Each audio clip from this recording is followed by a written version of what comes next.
Flat rate pricing, you can't make it cost effective for a business owner unless you run the risk of losing money. Essentially, you have interchange plus pricing and tiered pricing, and now flat rate pricing.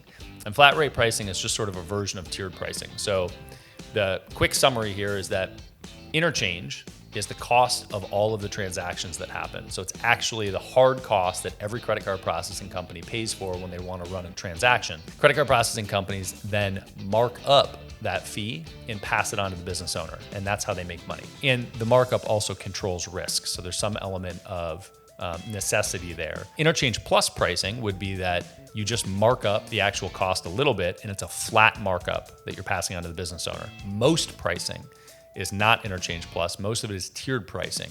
So when you say to a credit card processing company, what is your rate?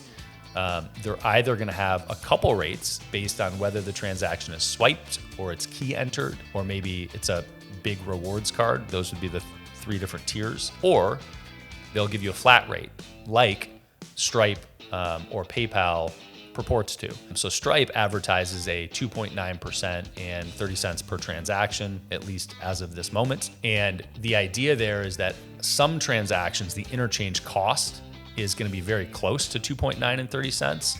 In some transactions, the cost is going to be basically nothing. It's going to be 0.05% and 22 cents. That would be the interchange cost. So flat rate pricing wasn't used historically because it's really, certainly at 2.9%, not cost effective for a business owner. And you can't make it cost effective for a business owner unless you run the risk of losing money. Because the interchange costs are so variable, doing a flat rate pricing model puts the credit card processing company at risk of losing money on some transactions and making money on other transactions unless you price it really high, like 2.9% and 30 cents. So flat rate is a sexy gimmick, and it's a simple way to think about pricing. And it works because the credit card processing pricing model on the back end, all the stuff that I just said about interchange and tiers, and if you're not involved in the industry, it probably went over your head. It simplifies that. The general thing to remember about flat rate pricing is you're probably not getting the best deal.